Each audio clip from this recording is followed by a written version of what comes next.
We're live, guys. Yo. Well, hello, everybody. How's it going? How was your weekend? We are at Reset Live TV again, episode number 2. The subject and title today is a media revolution. The media revolution will be shared, but not televised. So, hey, how was your weekend? I know we had a crazy weekend this weekend. If you guys don't know, we live in New England. We had this crazy snowstorm, 24 hours of snow. So it was interesting, and now we're kind of melting from all of that stuff. So anyway, I'm going to introduce the guys. They can talk about the weekend. We're going to get you in. We got a really great show for you. We're super excited. So, yo, man, like, PJ, what was your weekend like, man? I know you like a big ski instructor, so I imagine it was pretty cool for you this weekend. Yes, sir. Yeah, my weekend was pretty nuts, man. Every Saturday and Sunday, I'm at Jiminy Peak Mountain Resort in Hancock, Massachusetts, and I'm a race coach, first-year race coach there with the ski team. Oh, so man, you all like racing and shit now. Yeah, doing my thing. I work with the 7 to 9-year-olds. We've got about 25 to 30 of them in the program. Oh my God, what's that like? I mean, it's a lot of fun, and also I feel like I'm getting a nice little short run through of what parenting might be like for half the day. So, but this weekend was great because we had this massive snowstorm on Sunday, and we actually had a competition for the kids that was canceled because of all the powder coming down. Oh, and we wow. ended up just skiing all over the mountain, and I stayed late with a buddy of mine, Coach Greg, who's the man, and we just we tore it up. So beautiful weekend. Beautiful weekend for the snow. Well, Devin, I call D-Money Shay. What's up, man? Not too much, man. Same thing over here. Just enjoying the snow. They built an igloo over the weekend, which was sweet. You built an igloo, bro? Heck yeah. Oh my God.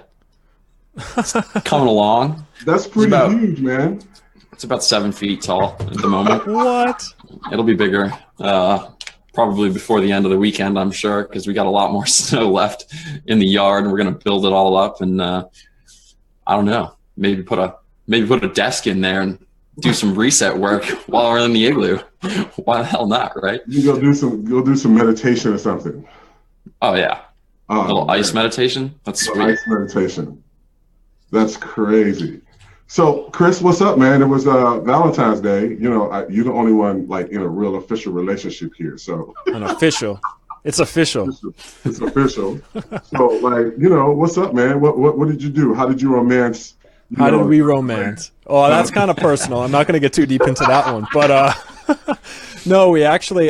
It's funny. PJ mentioned kids earlier. I'm actually expecting a kid in April. So, and my fiance, sir. yeah, that'll be interesting. My fiance and I ended up going to see the new 50 Shades movie, which has I'm not even gonna crest that mountain, but it was a very interesting experience. The theater was pretty packed. I think it was either the first or second week it was out, and Valentine's Day, of course.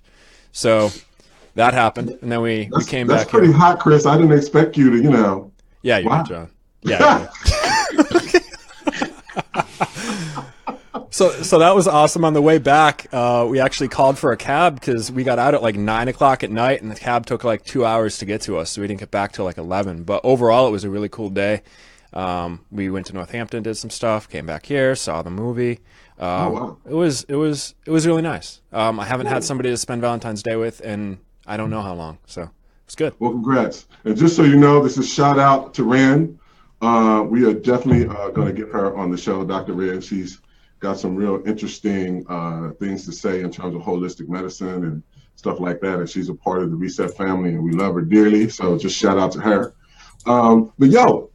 My weekend was pretty sedated with snow, so I did the kind of Netflix and not chill thing, as Devin said. I was like, okay, what is that? Because if I said chill, then I didn't have nobody to chill with, so it was Netflix and not chill. So, but also I hit the Grammys. You know me, I love my music, love my shows. So that was the other part. Sunday, just killing it and watching that. So, in terms of like, we're going to talk about current events. So, yo, that was like one of the best Grammys I had ever seen, you know. And since we're talking about this whole idea of media revolution and the revolution will be shared and not televised, we kind of pulled out, for me, like some top performances. For me, it was Beyonce's performance. You know, I thought like, oh my God, it was just incredible.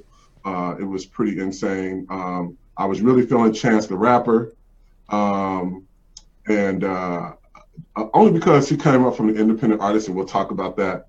But D Money and myself, and I think the rest of the crew, I think our favorite though was what was it, Devin? And it was the Beyonce video. Or was it that, or was it Tribe Called Quest? They were both freaking awesome, honestly, for different reasons. So, like, the artistry behind Beyonce's performance is just like stellar. So if you haven't seen that, definitely worth a watch. You can YouTube it. We might even play. Do we have a clip? No, we're just gonna talk about it.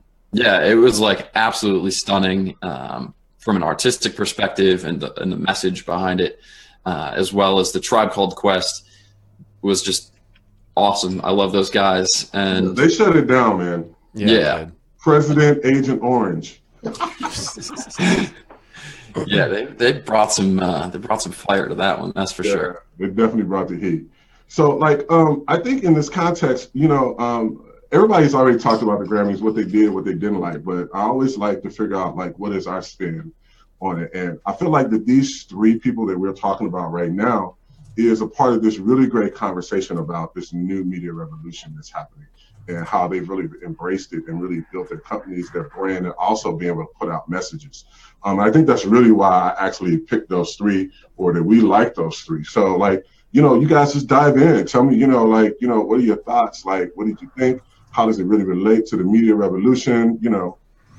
Well, you know, I want to speak for a second on Beyonce's performance, because that was incredible. It almost brought me to tears. And I think that there's something to say about somebody who steps up and is fearless to show some deeper message, whatever that is. You know, the conventional media, we all know, is a little tainted right now. And she just stepped up, brought in all of the religions that have existed, brought in all of the sanctity, really, of being a woman and what that's like. And for those of you who haven't seen that performance, go check it out, because that was something that I didn't expect.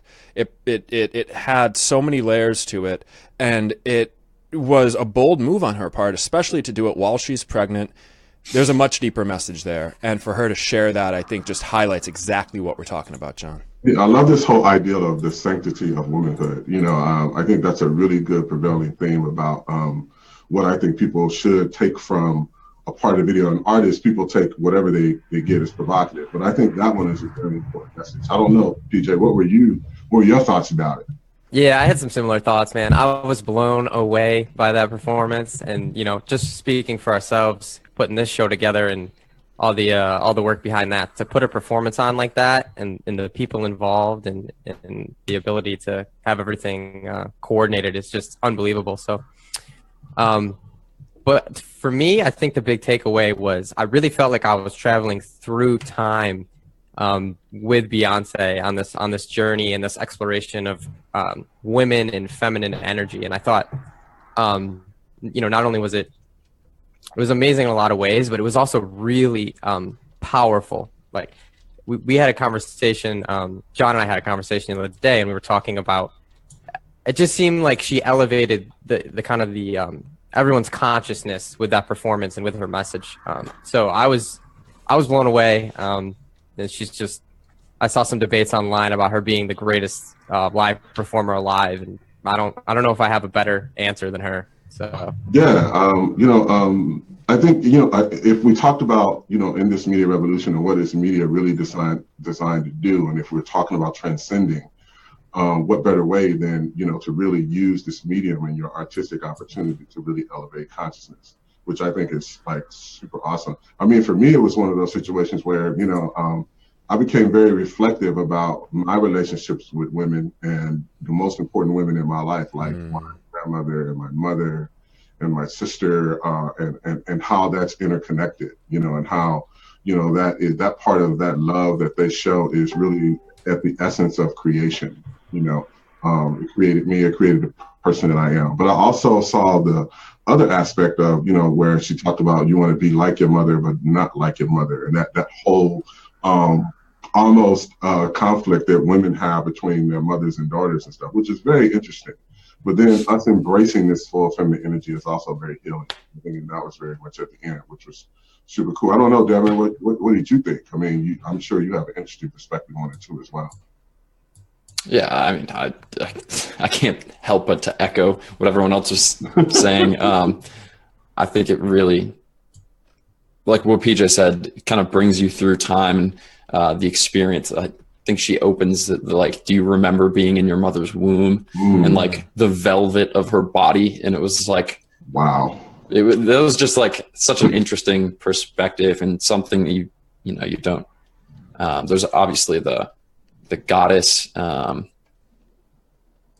of I can't think of the word for it. Just like visualizations of this. There was like 3 different religions kind of echoed through this. I think.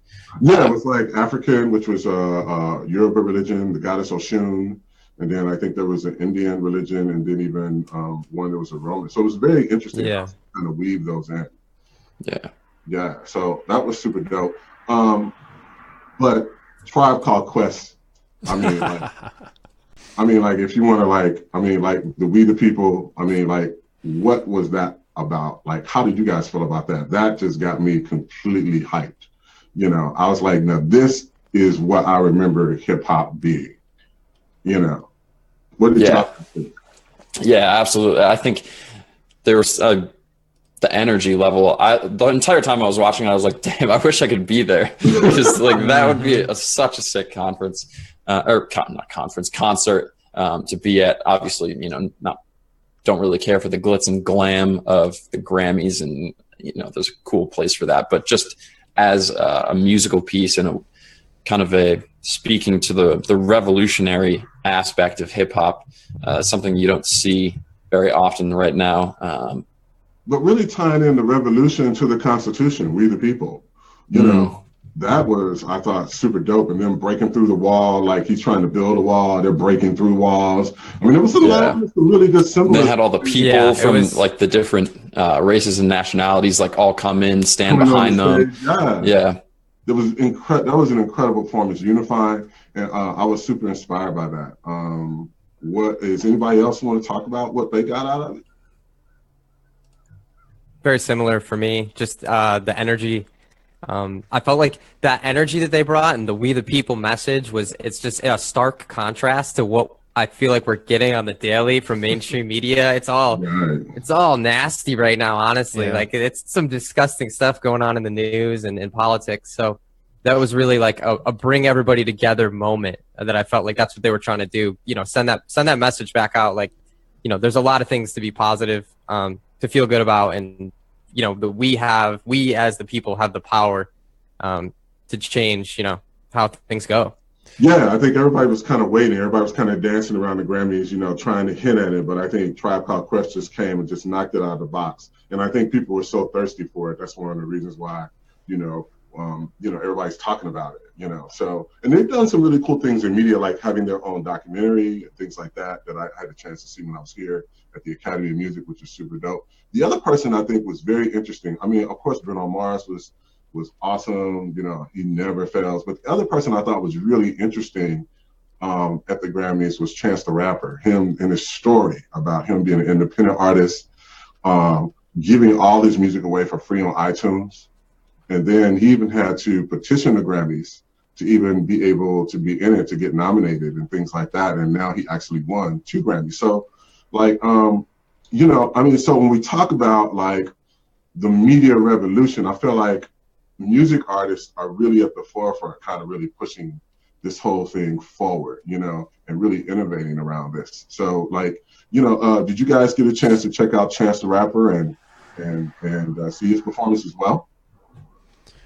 I did. I thought it was like PJ used this word earlier, a stark contrast. It was something I wasn't expecting. Now, I don't know Chance the Rapper too well, but when I saw it, it really put me in a very solemn place and got me in touch with, media can shape, it can inspire, it can, especially with Chance, bring me to a heart center that between Chance and Beyonce, like, it was game over for me. I realized and got inspired for this show even more, realizing just how moving good stuff can be. It's funny, John, you were talking about the Tribe Called Quest, and thinking back to seeing that particular performance. The only things that get me really up and excited nowadays are things where they really incorporate the audience, things where they really pump you up, things where it's really authentic. And I think that's what all three of these people, including Chance, really portrayed, is that authenticity. Yeah, definitely. And for me, it was, again, like a great story. He hears so many negative things about what's going on in Chicago, but here's someone that, said, look, I'm going to give my music away for free. I don't know how many people know Kanye West did produce on his album, which was really dope. And people, usually artists are selling their music, but he gave it away for free. And that turned into really building his brand, his business, and stuff. And I think that, and then culminated to him being on the Grammys. And I know you guys seen his Kit Kat commercial and stuff. So he's really turned this into something. And I think that's what we're talking about in terms of the media revolution, how we're moving forward. But that kind of leads us into, our topic of the day. It's what is this media revolution? And we have the quote, the revolution will be shared, not just televised. And I think that's something really, really cool. And I'm going to pivot to PJ, because we found, I think R3SET's whole goal here is to kind of educate, kind of look at things in a different perspective and make stuff and really give people a certain awareness. So PJ has some really cool research about how millennials now are really consuming media and what's really happening in the media space right now. Yeah, absolutely. One of the things we wanted to do on this show was paint the picture of even, 10, 15, 20 years ago, how we've progressed as a society and how we consume media, how we share media, and how we create media. Particular with social media channels and platforms like Twitter and Facebook and Instagram and Snapchat, and the list goes on. But one thing, and I didn't tell the guys this, but I'm gonna give you guys a little quiz. I did some research, and I want to see. We're gonna go to the year 2000, so 17 years ago now. Uh-oh. And guess the percentage of adults who use the internet in the United States. Just throw a number out there. I'd say 1 million. Percentage. John, So percentage. Percentage. I said percentage of adults. I say C. The number C. The 1,000,000%. The number C. All right. Yeah. Next I'm up. gonna say 12%. I'm gonna say 75%. All right. It was 46% of adults in the U.S. use the internet in 2000. That was from the Pew Research Center. So, all right, from that kind of insight, the next question is, how many people do you think were using wireless internet in 2000? I don't know. That's probably more accurately 12%. It was 20% is a good guess. 0%. Oh, because wireless internet wasn't even exist. Well, that's a trick question, not nice.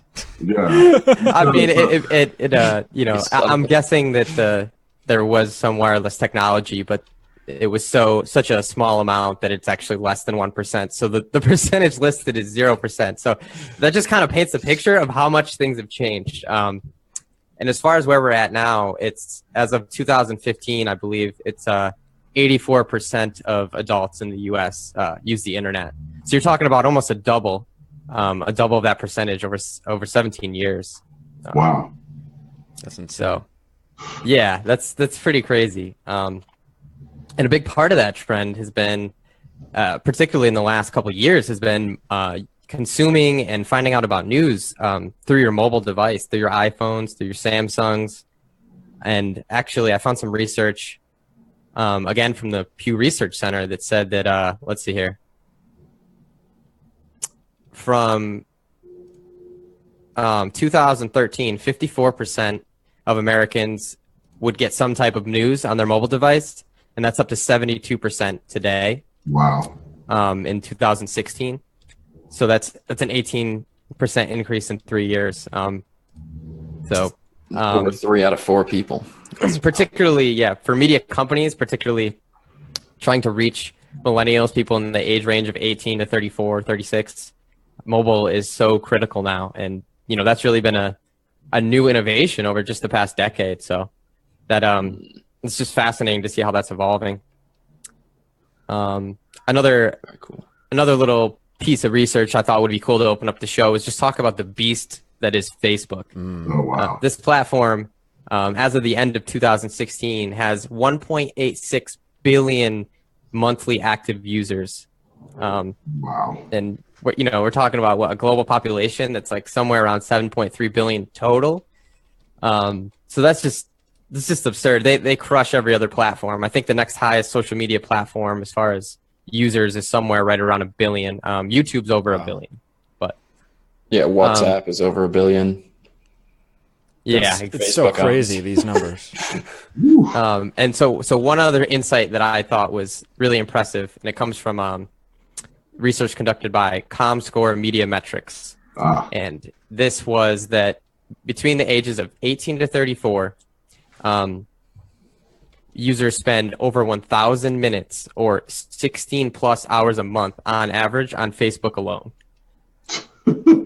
So the beast that is Facebook, that is a ton of time spent on a platform for, I don't really know how to label it anymore because it covers news, it covers media, it covers lifestyle. It's pretty crazy. And now you can launch a live show on Facebook. Wow. Isn't that crazy? Here we are. I remember we mentioned that to you, John, and you had no idea that was even a thing. Well, hey, I'm catching up. I'm an old head. And in retrospect, this is actually a great. It's fascinating to cover Facebook right now because they are so successful. And I remember probably around 2012 or so, there was a lot of talk that they were going to hit their peak and drop off like MySpace had done. But they've been able to innovate and really dominate the market to continue their climb. So it's been fascinating to watch. It has. I remember because I remember like when I did one of my other companies, Club Release, we launched with MySpace. And it's not around anymore, but Facebook, it's pretty much stood the test of time. So it's pretty phenomenal and wild to see the growth. And I think that's a part of this whole media revolution. Like, I think this research is very applicable. So what we want to talk about is what's it doing? Where is it going in the future? But how I like is how millennials are interfacing and kind of revolutionizing how they interact with these new mediums of media and social media. And so I want to kind of pivot to Devin because Devin found this really cool video that really, I think, kind of really gives a good idea of what that is and what that looks like. You want to kind of do an intro of that, D? Yeah, I think it pretty much speaks for itself, but it just goes through all these different companies that are kind of changing how we view the media and what's possible for, democratizing and getting the hands of people involved in the conversation, both from the production side as well as the consumption side, and the areas and opportunities that it presents for people like comedians and entertainers to go directly to their consumer as opposed to getting the backing of a large organization. You need to go to a label. You need to get somebody like Sony to produce your comedy special in order to get out. And companies like HBO, for example, would put on tens of millions of dollars in production. The artist would get 6% of that, and then that's how comedians would get big. But now you've got people like Louis C.K. Well, I'll let the video speak for itself and kind of roll the clip. Roll the clip. All right. The following program is brought to you next on HBO. Viewer discretion. Monday at 9, 8 It's Central an exciting Time. Friday evening starting at 8, 7 Central. Every Saturday morning on CBS.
And we're back.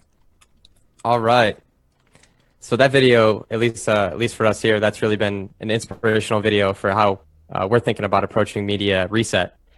And a couple of the big things that popped out at me in that video, one of which was what Devin mentioned, which was Louis C.K.'s innovation to go directly to his market instead of HBO or Showtime for a comedy special. $5 to get the download, and over $1 million in revenue it said from that. So that's a great example. I also love the Kickstarter and kind of the crowdfunding side of this, and how you can see that the fans actually brought a movie back to life solely by having a huge fan base that would actually fund an entire movie, which would probably sound absurd again 10, 15 years ago, but that's the age we're living in right now.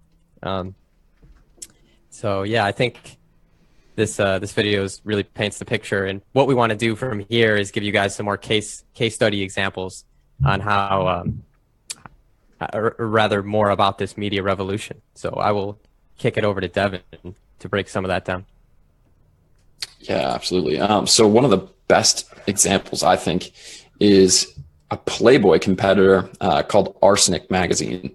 And they did some really fascinating things as far as Snapchat and crowdsourcing content and giving the power of the photo shoot back into the hands of the models, as opposed to the photographers. Generally, when you do a photo shoot, the photographer kind of directs everything. That's why they're paid. But a lot of the times it doesn't resonate with what the models are actually feeling, or the true kind of vibe that they want to promote in their photo shoot. So Arsenic actually flipped it around, and it came out of this kind of more aggressively directing photographer, and it pissed some of the models off, and they were like, okay, we're going to fire you and give us we're going to use your camera. And the girls started shooting themselves, and it really kind of kicked off there. And they got some really interesting shots that Maxim's photographers and Playboy's photographers would never really do. And there's no nudity in the magazine as far as, well, there's some a very, very small section, but it's not like a Playboy a little small nudity. They have I looked at their website. They've got 4 or 5 videos that have some breasts and things like that, but there's not a ton of focus of the website. Anyway, but it's really cool because they have some breasts, it's don't go. They just have some. They're just.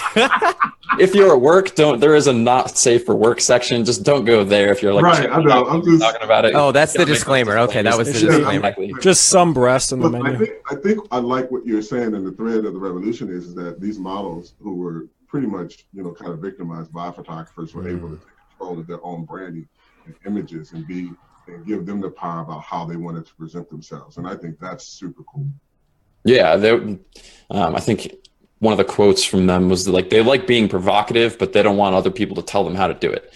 And Snapchat was really the way that they kind of took off, and they had over 60,000 views in the first 6 weeks of opening. And what they would do is they would share, anyone in their community could do what's called a Snapchat takeover, and they share their Snapchat account to anyone in the community, and they were able to give them behind the scenes look at their life. And it wasn't women that would typically be viewed as models, wasn't I think, as they say in this article, again, not the 6-foot blondes. It was your next door neighbor, or it was your best friend. And they would give them these behind the scenes looks, these a day in the life of all these different people in their community. And it was a totally different take on what sexiness was.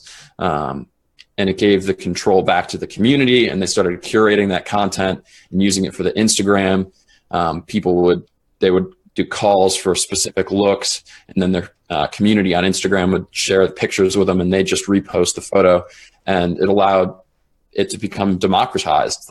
They made Playboy and Maxim and all these other style magazines completely obsolete.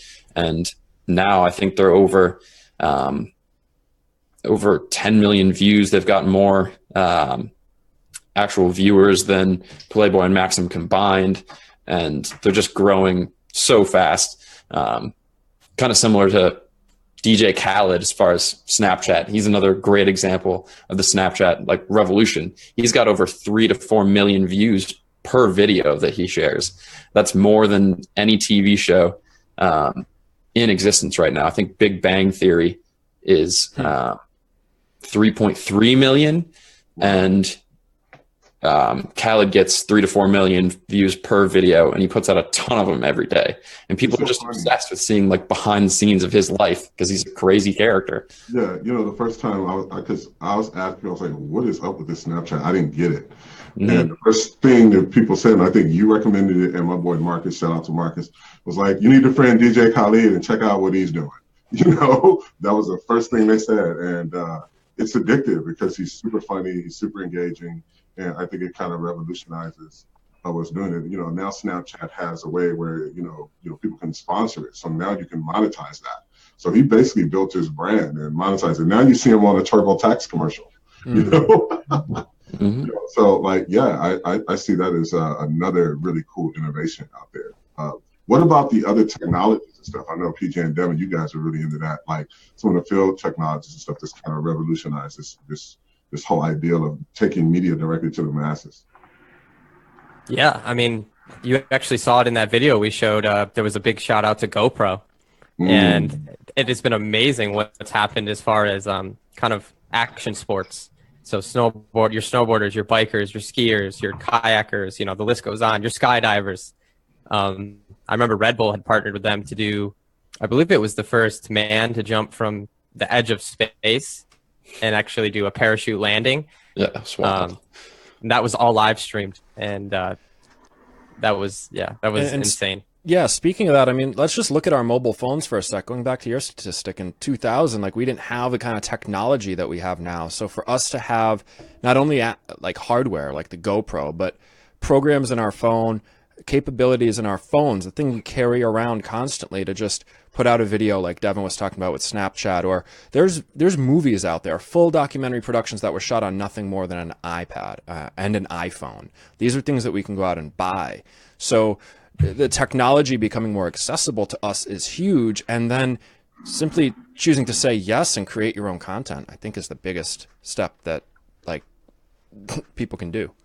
Yeah, for me, one of the people that are in the space that I really follow, like one of the thought leaders, who's really kind of, for me, really opened my eyes to how to use social media and is really kind of a pioneer in terms of communicating the power of social media and how to use it, is Gary Vaynerchuk. If you guys haven't saw him or seen him, I'm sure if you're on social media, you've probably heard some of his rants, really motivating people in fitness, but really discovering how this space can be used, how it can be leveraged.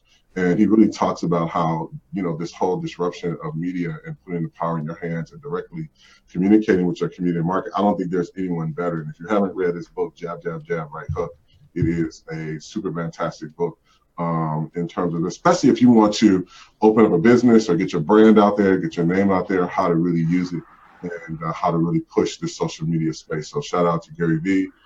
Just for keeping it real and also keeping us ahead, and one of the people that I follow and one of us that the group follows as well. But I think we also are kind of like, there's kind of a little quote, that PJ found that I thought was really cool. You want to share that with us? Yeah, absolutely. So this comes from their strategy and they're a practical strategist consulting firm. And they put out a report on kind of the democratization of media and how people, how it's really this connection between democratized media and media technology and creative economies coming to life, particularly online, people creating their own content and making a living from that. So the quote is, "We're witnessing the rise of a consumer creator model that has broken down the barriers to the creation and distribution of content. Consumers are increasingly participating in infotainment and video content creation through forums, blogs, and social networks. And social media platforms have enabled users to convert their passions into careers by making their work accessible to millions of users around the world." Wow. And that's exactly what's happening. And that's the revolution, you know, and that's the revolution that we need to be a part of and that we are already a part of. But, you know, it's funny. It's not all roses. It's not all, you know, what's really good and cool. Some of that's a little negative, and some things we have to really think about, because what do you do when information is free and people at any time, in any place, and anywhere can create content? So we have our, what is called our YouTube in review, where we're actually talking and hearing Denzel Washington talk about this. So check out our Denzel Washington YouTube in review. You know.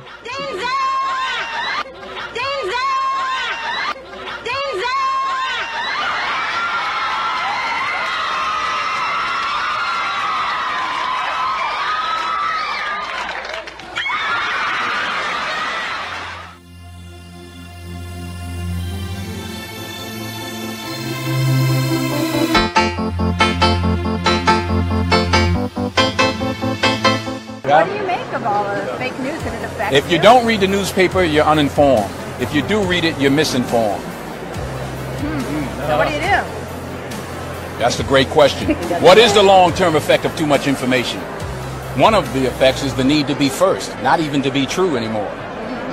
So what a responsibility you all have to tell the truth, not just to be first, but to tell the truth.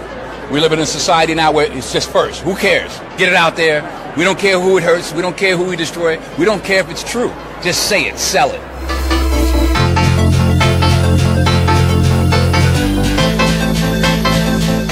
Anything you practice, you'll get good at, including BS.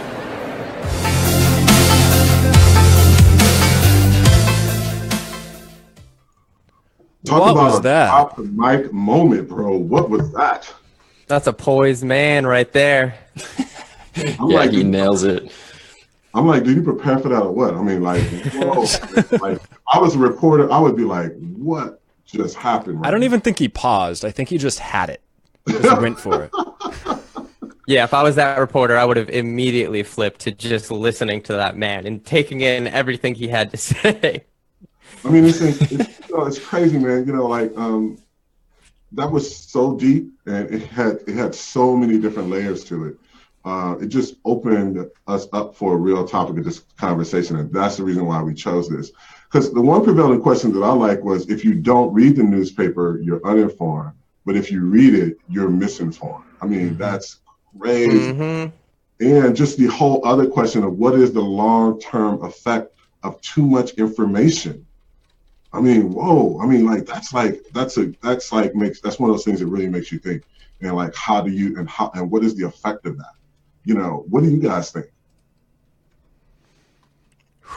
It's a big question. I think, well, I think we're experiencing it right now, as far as the political and kind of sociological context that we're all in. I think one of the reasons that we're in this is because, or in this situation, is because we don't really know what to do with all this information. And with democratization comes this ability to post anything you want. And, you know, one of the ways you compete is speed, obviously. And the faster that you come out with a news story, the less likely it is that you have your facts correct. And in the age of shares being the most important thing, you know, classic news kind of problem. If it bleeds, it leads. So negative always wins. And you have that in combination with the lack of fact checking, or just perpetuating just blatantly false things. It creates this massive problem.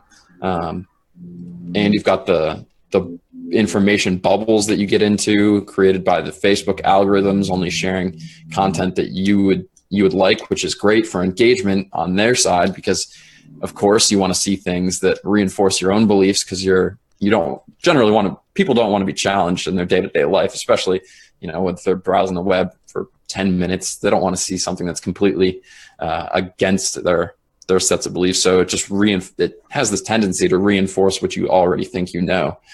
So those three factors combined makes quite the soup. Yeah, I mean, it makes me wonder, where do I get good information? That's the biggest problem for me, is like watching Denzel's video. I'm like, yeah, the dude has a massive point, and now I'm left feeling kind of like I'm floating here, not really knowing where to turn or who to turn to. So that uncertainty is something that we have to figure out as a society, really. I feel like there's always this thing about people needing to be entertained. And entertained 24 hours a day, 7 days a week. You know what I mean? And the hyper normalization of that. Yeah.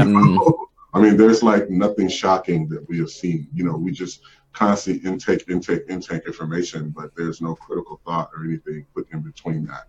I don't know. What are your thoughts, PJ? I love where you're going with that.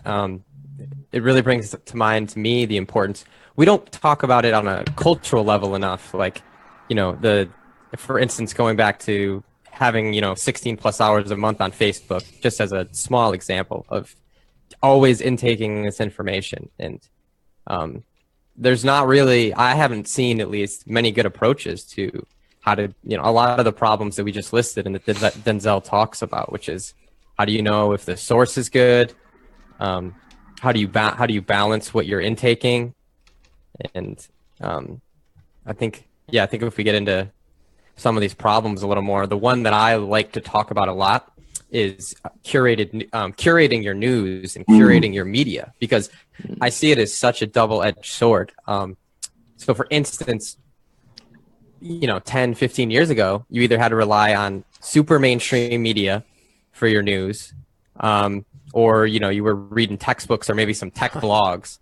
Nowadays, I can, I'll just use health as an example, because I'm always looking, along with Devin, for how I can improve my health and my wellness.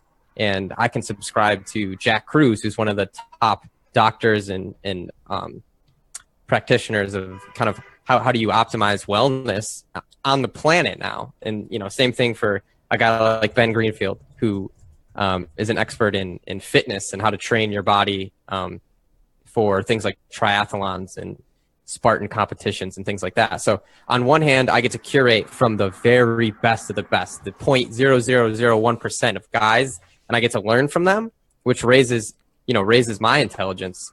But then on the other side of that, I'll use the political example.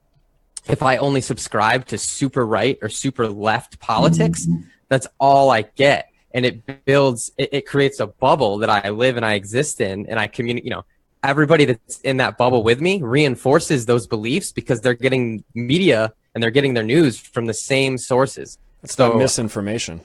Yeah. So it's really fascinating, like how being able to curate and choose where you get your news is so beneficial. And at the same time, it's dangerous too. Yeah. I was thinking about when we were talking about, and you have to be very careful, because this conversation and dialogue that's going on now is, Facebook wants to be able to fact check, fake news, and is that really getting close to censorship, and in terms of the era of the internet, that's a kind of a conflict. So how do you fact check, but then you don't censor? I mean, that's like a delicate balance, to play. And should we ever censor? I don't think it's one of those things where we ever should. I think that, as Edward Snowden says, we shouldn't censor. We should want more information, but become better critical thinkers. So, what do you guys think about that?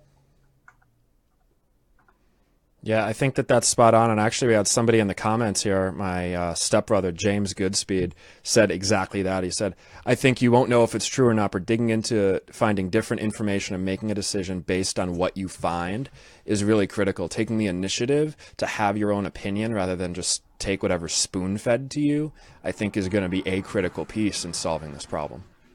I know for me, my experience has been and I'm pretty thorough, but there are times when I've shared some news that wasn't necessarily true. I think having a community of critical thinkers and friends, I have friends like my friend Claudette, my friend Mboya, who are very smart. Claudette's a lawyer, and Mboya's very smart. We all went to college together, and we get into some really great conversations. And sometimes I get challenged, like, hey, that's fake news, man. Like, research, here's some other articles you need to share. So having a community of individuals who are critical thinkers to also fact check you, I think is also really cool, because then now you're getting to the point of really forcing yourself to dig and kind of research or whatever, So I don't know, like, are there any other ways that we can, I like the curation. I think that's super cool.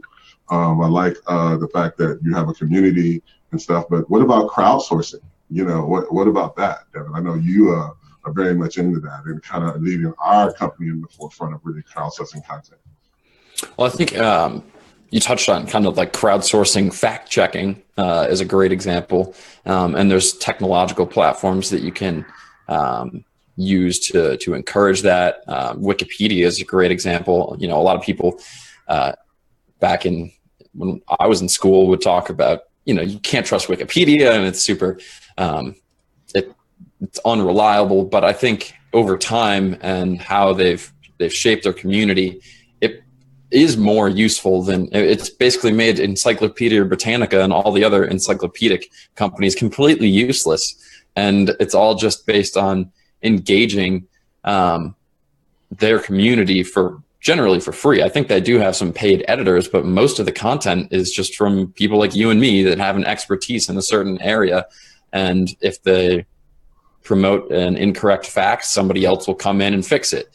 So it's a really kind of radical step. But there is also other more specific tools that one we're going to talk about in a little bit, called BS Detector, is a free extension that you can download for your browser that actually references a professionally curated list of unreliable and kind of questionable sources, and it'll tell you if this has been flagged for fake news or satire, or if it's coming from something that is kind of like clickbait or just a rumor, or has an extreme bias behind it. So it lists all these different problems and just gives you a little warning.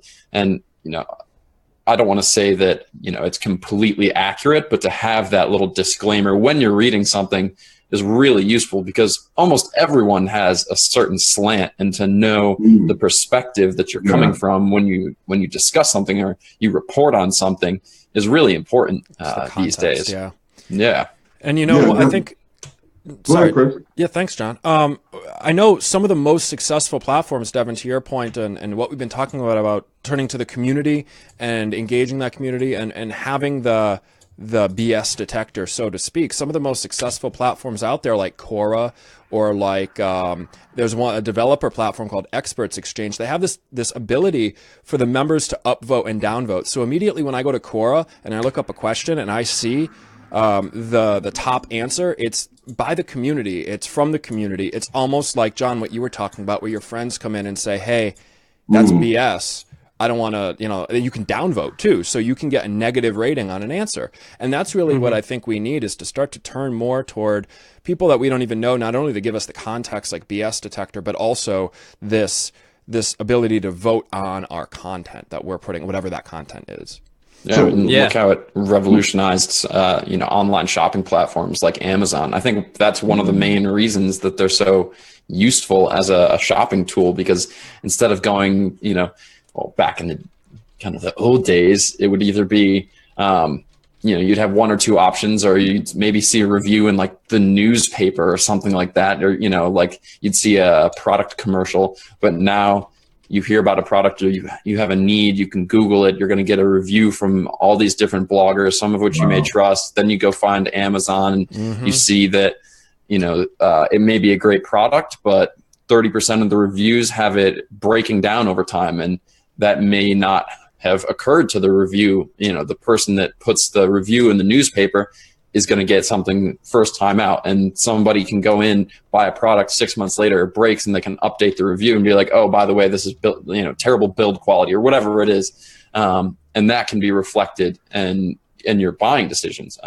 There's other layers that some of our partners that are going to come on later are building around, like Common Stake for social good, and seeing like what a company stands for, and like how you can review companies based on that. And that, you know, just another example of crowdsourcing and how it can influence your decision making. And I think media it's the same use.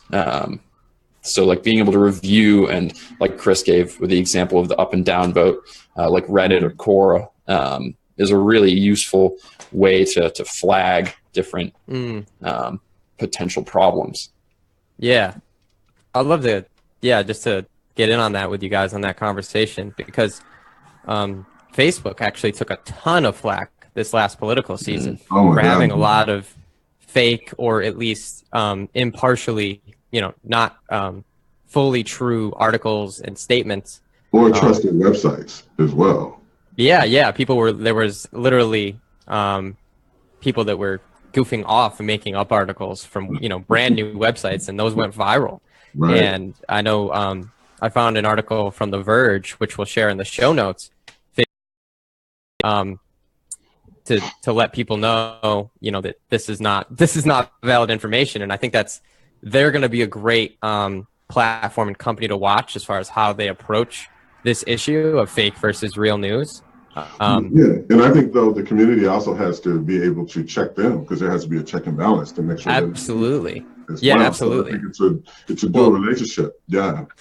So one thing that I think is cool about what they're doing is that they partnered with 4 companies who have all come under an agreement about what makes a particular article valid or factual, and they've given them the power to on Facebook. What you're going to see is they actually will link their own article debunking the article. So you're going to get, not only are you going to get a flag that says this article isn't good information, but you're actually going to get the other side of why they're saying that, which I think is so important. Yeah, that's awesome. Super powerful. It's very awesome. And it's also very informative, because like it's almost making you a critical thinker, and I like that. Like, pieces out, that's really powerful. It's kind of like, I really appreciate those people that will go on like stuff like Snopes, and there's all kinds of controversy around that website now, but whenever I post up anything, I almost, if it's at all questionable, I'm excited for the guy who comes and drops a debunking link into that, because that tells me that those kind of people are really committed to information integrity, and that's a big deal. Yeah, and it's also educational, because then what are people going to do? They're going to go back and research that link and read that article. So that in itself raises I think a level of intelligence and consciousness, or at least knowledge, which I think is super, super, super important. So like, we at R3SET, we're one of those companies that I feel like are really trying to challenge media and really put media back into the hands of the people. And stuff, which is why we're becoming a member-owned media company. So, Chris, I wanted you to share a little bit about how R3SET is actually absolutely challenging some of the things. Sure. So we've spoken about a lot of these pieces already, and I think that there's not a single platform out there that takes all of these pieces and puts them into one place. Things like, with us being the first member-owned media company, we have the ability to crowdsource our content. So the crowd, our members, actually contribute to and build what's in the publication. That's not driven by us. That's driven by them. They own a portion of that. They own some of that content. And then also, like we talked about before with the upvoting and downvoting, the value of that, they can go in and they can upvote or downvote on the articles that people are proposing. So now we're not even making the decisions about what's being published. They are. It's still in the hands of the community. And that's a huge deal. We've already touched on why. I think to also be able to have users generate their own content, be able to post up that content. So we're, again, this theme of engaging the community, allowing the community to really create and build what they want in the world, and then having us facilitate it it's an honor to be able to do that, first of all, and it's something that we're building right now. From that, we're going to be creating a magazine that's going to be the users curated content. It's going to be called R3SET Magazine. It's built for you and by you guys. And that'll have sections for specific topics, specific content that's relevant to a particular idea or conversation. And it'll also have specific sections for regional stories. So now we're starting to create areas where you'll see this reset movement crop up maybe in California. You'll see it here in Western Mass where the four of us are based. You might see it in Texas, and it'll have stories that are local, regional, and national, all curated by the users. Yeah, that's incredibly powerful. We're also taking this a little further in terms of our app and our mobile app that's coming up this year. By the way, the magazine will launch April 1st or 15th of 2017, so definitely look out for the digital magazine. But Devin, share a little bit about what we're doing and what we're trying to achieve with our mobile app. Yeah, I think it's a lot of these technologies. It's just kind of puts the media into your hands and the ability to crowdsource content. There's, this Facebook Live, for example, is a fantastic thing that we didn't talk about as a way to really report on what's happening in the now. And being able to live stream content, you can't fit. Well, you could fake it. I guess you could but we won't go into that. No, but yeah, like if you're at a protest and somebody starts shooting tear gas at you and you're live streaming that, you're not faking that unless you got a Hollywood effects budget behind you or the moon landing. You got to fake the moon landing. I'm sure Stanley Kubrick could do it, but that's he went there. Oh boy! Hey, it's possible. Oh, who that person is? I don't want to lie and say it's not possible. Who's this guy that came in on the live stream right now? Hey, conspiracy theories is an interesting topic. Anyway, so being able to use a lot of these technologies, and there's another one that we didn't get a chance to talk about, but I just read about today, actually this morning, and that's using artificial intelligence to write news stories. And the Washington Post is really on kind of the forefront of this right now. And they started back in 2013, and it was a lot of data-driven stuff. They would do really small things update stocks, for example, and that was all driven by AI reporting. But now it's gotten a lot more complex, and they can actually write full narratives based on templates that the editors create, and then they'll just go fill in these possibilities. So say, for example, you put in Republicans retained control of the House, or Democrats regained control of the House, and the editors would write those things, and then the AI would take the data from what actually happens and fill in the story for you. And then it'll actually, say you shared, the news story went live on Tuesday, and then you shared it on Thursday. The AI will actually go and rewrite the story with new data in and say, it's this is updated. This is all the things that have changed since Tuesday. And the editors don't have to do anything. It's all artificial intelligence. And that's insane. In terms of R3SET and the mobile app and stuff, we're going to be creating a community of people to kind of help us move and see what the community wants in terms of R3SET app. And so Devin is in charge. He's our chief creative officer, is in charge of our creative lab. And if any of you guys want to get involved in this and be a part of us kind of building this app, man, it's going to be some really exciting stuff. As you can see, Devin's really into this. He's super forefront and ahead of this. And we're going to be really touching on some of these things in our own development in terms of how we can continue the revolution and continue to bring media and integrity and responsibility to the media space, and it's empowering the movement, and also turning what we call regular content consumers into content creators. So that's super exciting, man.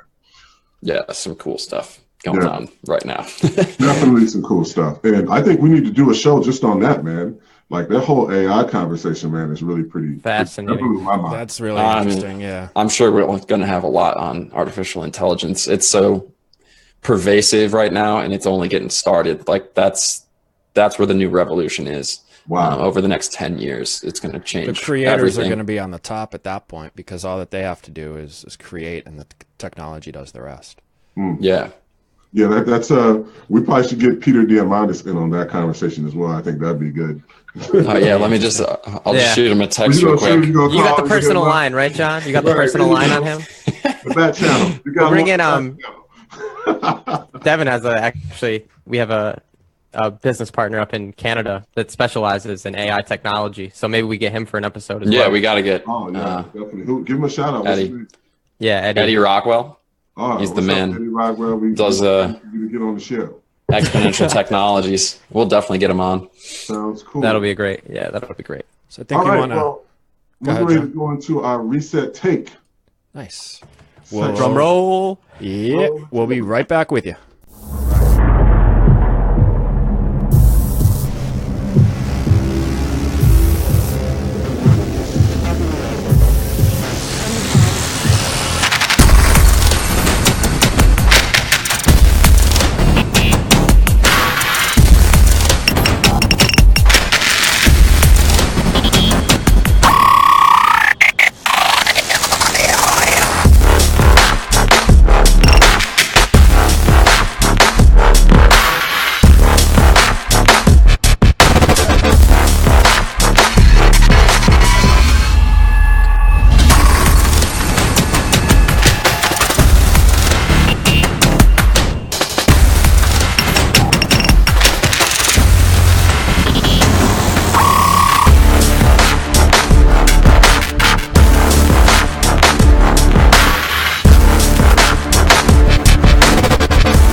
Cool. So what is the reset take on this? What do we want you to get out of it? Like, and we'll have this every week. So we're saying, look, the power of media is in your hands. And what a great opportunity it is for you to tell your story, to share an idea, or either to build your business.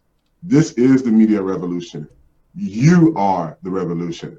The power of media and distribution is in your hands now. This is why we need to continually fight for a free and open internet without disruption, control, or regulations. This is your way out of the system. It is your way out of being indoctrinated by the mainstream. No longer are you a victim of mass media. What a great time to be you. What a great power to wield. But as Peter Parker's uncle said to him, with great power comes great responsibility. And that's our reset take. Great. So now we're going to move into the resetter of the week. This week's resetter is Shefik. He has a show called Invocation. Shefik's a good friend of mine who's had a pretty interesting life. He's a programmer, he's a designer, he's a video producer, and he knew that he had a bigger message and responsibility for the world. He wanted to tell the story of the journey of life, but not just his. He wanted it to be about everybody else and about successful people to encourage and inspire the world. So he started a series called Invocation. You can find Invocation at invocation.co. He's actually interviewed Beyonce's dad. We talked about Beyonce earlier. And this is a music-based radio show that's hosted by Shefik. And it's on national radio. So it's on not all terrestrial stations, but you can go to the website and see which ones. I think there's over 20 at this point. And he's set up his show so that it's in segments. So whatever you want to invoke in your own life, you just listen to that theme. Love, inspiration, all those things. Like, oh, that's cool. You name the word and you can go there, look it up, and he's got all of his segments with all of his interviews. He's interviewed people like Dionne Warwick, Yashi Brown, 4 Non-Blondes, Aretha Franklin, Bill Clinton. We talked about Beyonce's dad earlier.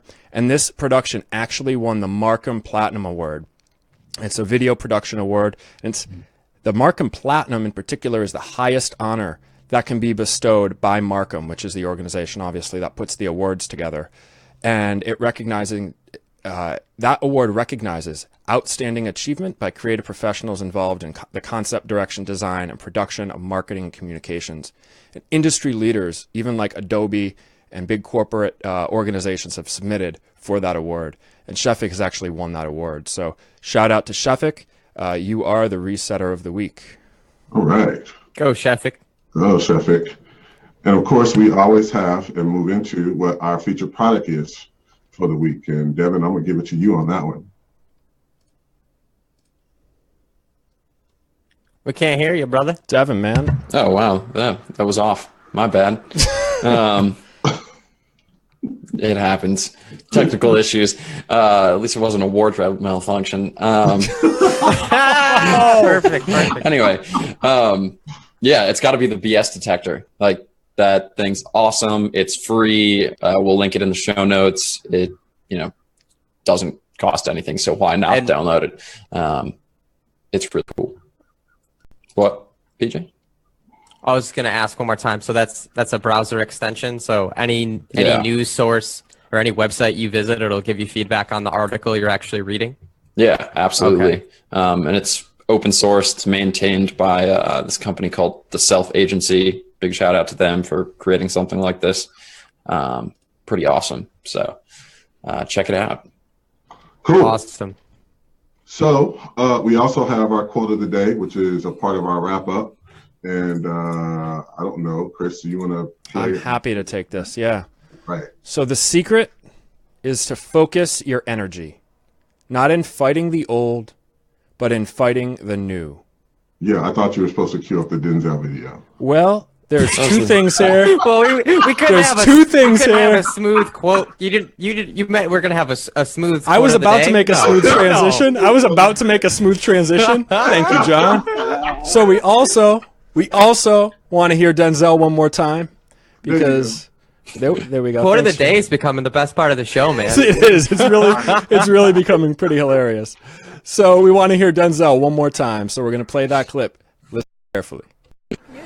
If you don't read the newspaper, you're uninformed. If you do read it, you're misinformed. All right. And that's Denzel. So PJ, what can people do to stay connected to us? Awesome. So after the show, thanks again for tuning in this week. You can, if you're not already a member in the Rethink Everything group, please join that group, and that's R3 Think R3 in the Rethink. And you can find that on Facebook by typing in the search box.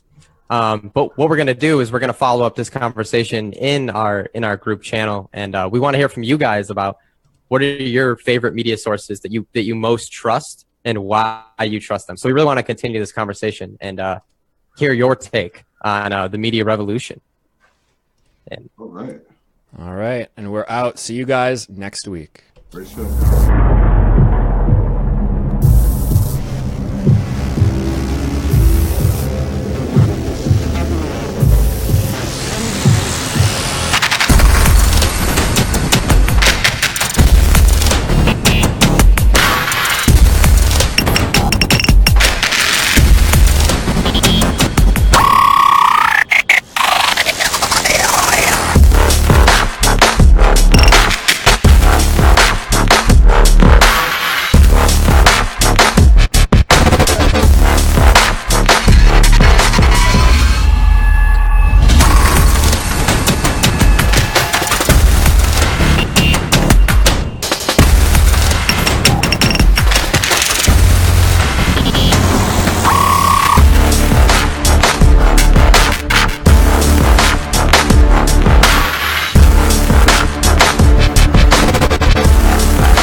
As someone that would want to be a politician, so it's just a venue that I'm using to gain more knowledge about that system, but to help those that don't know about that system.